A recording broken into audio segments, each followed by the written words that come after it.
Wednesday afternoon, November 6th. Good afternoon. It's 45 cloudy degrees in Richland Center at 12:10. For WRCO News, I'm Joanne Krulotz. Donald Trump was elected as the 47th president of the United States today.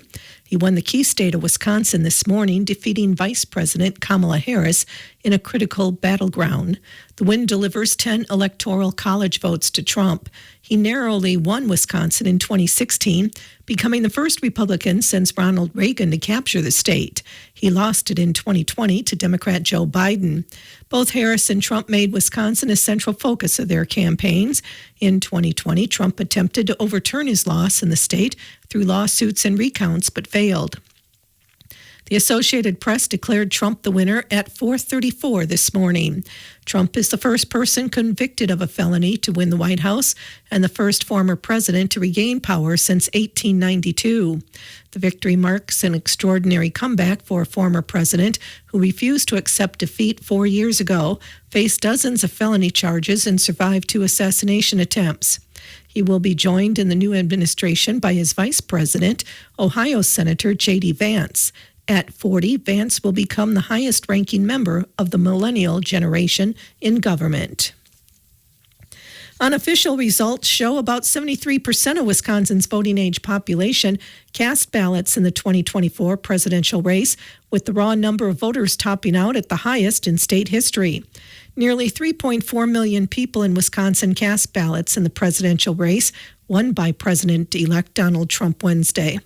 The number is likely to increase slightly as the few remaining outstanding ballots are tabulated.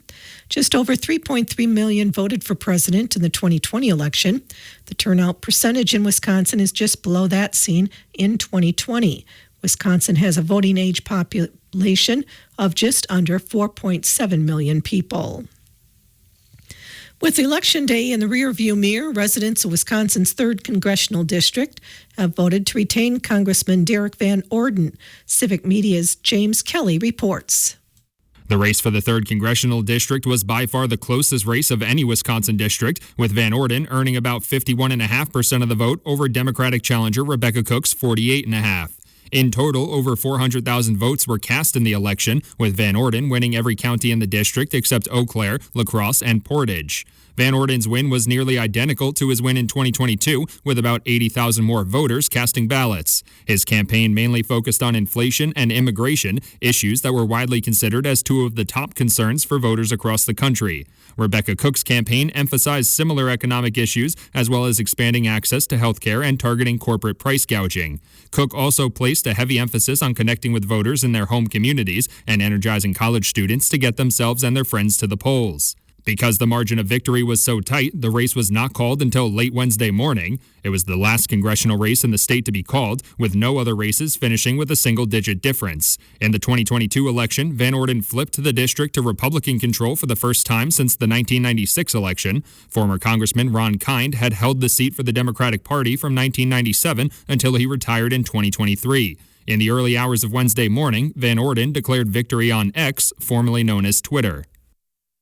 Taking a look at the results of Wisconsin's House races from Election Day, in the 2nd Congressional District, incumbent Democrat Mark Pocan held his seat over Republican challenger Eric Olson. In the 5th, Republican incumbent Scott Fitzgerald held off Democratic opponent Ben Steinhoff. Another Republican incumbent held his seat in the 6th Congressional District as Glenn Grothman topped Democratic challenger John Zarbano.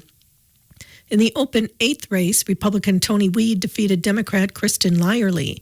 Democrat Gwen Moore, the incumbent, won her race in the 4th Congressional District against Republican Tim Rogers. In the 1st Congressional race, Republican incumbent Brian Stile topped Democratic opponent Peter Barca. Incumbent Republican Tony Kurtz has been called the winner of the race for the 41st Assembly District in Wisconsin. Kurtz was first elected to the Assembly in 2018, is an organic grain farmer and U.S. Army veteran of 2 foreign wars. He serves on the Joint Finance Committee. Kurtz was drawn out of the 50th District he currently represents. Kurtz defeated Democratic challenger Julia Henley, who ran on a platform of health care and education access, reproductive health freedom, and conservancy. Upon being reelected, Tony Kurtz released this message. I'm honored to earn the support of the wonderful people of the 41st Assembly District to be their voice in Madison. I'm proud of what I've accomplished during the 6 years I've been in office, and I look forward to continuing to be an advocate for rural Wisconsin, fighting to reduce taxes, ensuring that public safety, rural health care providers, and our family farms are getting the support they need, and finally making sure we're properly funding transportation infrastructure, hospitals, and schools. Incumbent Republican Todd Novak had been called the winner of the race for the 51st Assembly District. Novak was first elected to the Assembly in 2014, is a member of 4 committees, including the chair of the Committee on Local Government. He is a former newspaper editor and served as the mayor of Dodgeville for over a decade. Novak defeated Democratic challenger Elizabeth Grabe, a real estate agent and farm manager, by 1,160 votes. The 51st Assembly District covers all of Iowa and Lafayette counties, as well as parts of Grant and Dane counties. Incumbent Republican Travis Tranel has been called the winner of the race for the 49th Assembly District. Tranel was first elected to the Assembly in 2010 and serves on 3 committees, including as the chair of the Committee on Agriculture. He is a small business owner and dairy farmer from Cuba City. Tranel defeated Democratic challenger Scott Walker, not the former governor, a doctor who runs a medical clinic. The 49th Assembly District covers all of Crawford County and most of Grant County. Travis Tranel released this statement. It's always an honor to get reelected, and I continue to appreciate the trust that the people of Southwest Wisconsin place in us. I am a big believer that we win not because of a strong campaign, but because of the work that we do day in and day out. And I'm excited to get back to work so that we can continue to make Southwest Wisconsin a great place to live, work, and raise a family. And following the final results in Assembly District 40, Karen DeSanto will be the next representative to the State Assembly. In other races, for Richland County Register of Deeds, Deb McCoy defeated Michelle Brown 5,041 to 3,876. Voters in the Ithaca School District supported their community school in an operational referendum in yesterday's election. The district asked voters to approve an operational referendum in the amount of $1.3 million each year for 4 years. The referendum passed with 655 yes votes to 304 no votes. In another school referendum, the Wisconsin Dells District passed its referendum 3,579 to 2,786. The Reedsburg School District had 2 referendum questions. An operational referendum failed on a vote of 5,116 to 4,488, while an upgrades referendum passed on a close vote of 4,842 voting in favor and 4,721 voting against. Both referendums for the Madison Metropolitan School District passed. The operational referendum will give the district $100 million to keep the lights on and pay staff. Meanwhile, the $507 million referendum will go toward capital improvements across the district, new schools, renovations, and necessary upgrades. In municipality referendums, voters in the city of Madison approved paying $22 million to keep the city afloat. Mayor Sacha Rhodes Conway had asked each department to create a plan to cut 5% of their budget, but now that's been avoided. 2 referendums in Baraboo were defeated on Tuesday. Residents in the Baraboo School District said no to a capital facilities referendum. The $85.7 million referendum failed 6,541 to 4,979. The plan had an estimated tax impact of $55 per $100,000 of property value.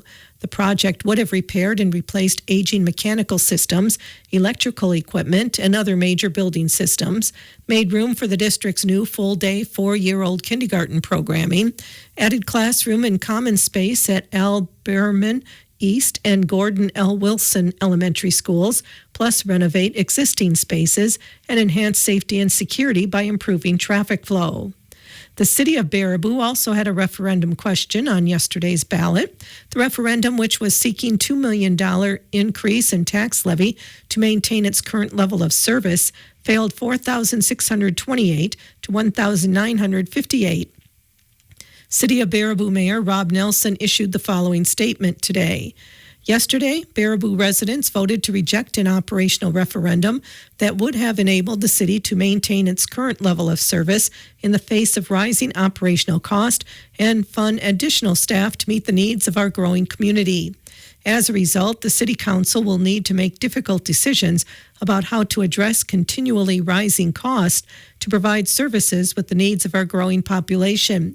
This may include reducing services and community programs Baraboo residents have come to rely on and appreciate, many of which make our community a vibrant and special place to live. The City Council will continue to review the city's programs and services going forward to determine what's financially feasible for our community.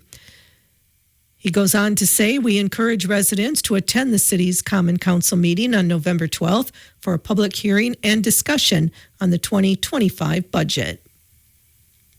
Tuesday's election was the first under Wisconsin's new political maps drawn by Governor Tony Evers. Lisa Hale reports. Many Democrats were hopeful that the new maps would mean more Democrats in the Wisconsin legislative body. That did not happen. As of early Wednesday morning, Republicans were winners in at least 53 of the 99 assembly districts in the state. The change was felt, however, in the Senate, where Democrats flipped or kept Senate Districts 8, 14, 18, 30, and 32, including Jamie Wall's defeat over Alloway Village President Jim Rafter in Senate District 30, and Kristen Alfheim's victory over Anthony Phillips in Senate District 18. For Civic Media News, I'm Lisa Hale. Wisconsin voters have approved a constitutional amendment that prohibits foreign nationals from voting.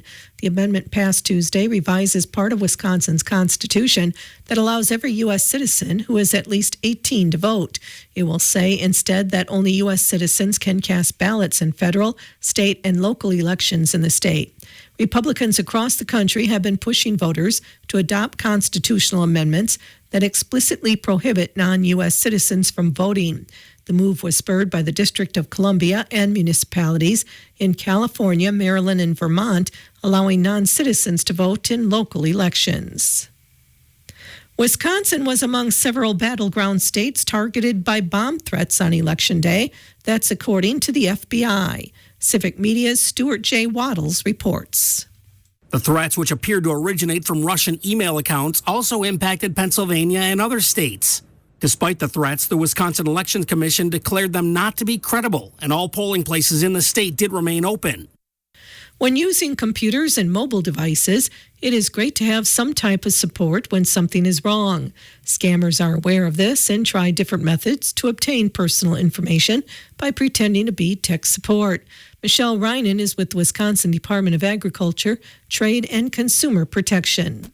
Trying to identify that it really is a scam because they want you to believe you have a serious problem with your computer, like a virus. They're going to send you either a phone call, a pop-up warning, or online ads and listings. And with the phone call, the scammer calls and pretends to be a computer technician from a well-known company, and they say they found a problem with your computer. They typically can fix it if you give them remote access, and they pretend to run diagnostic tests. But the pop-up warnings here, the tech support scammers try to trick you with this pop-up window that appears on your computer. Sometimes there's an alarm or a whistle with it. It looks like an error message from your operating system or antivirus software system, and they might use logos from trusted companies, so it's kind of hard to spot. But the message in the window warns you about a security issue on your computer and tells you to call the phone number that is in their pop-up.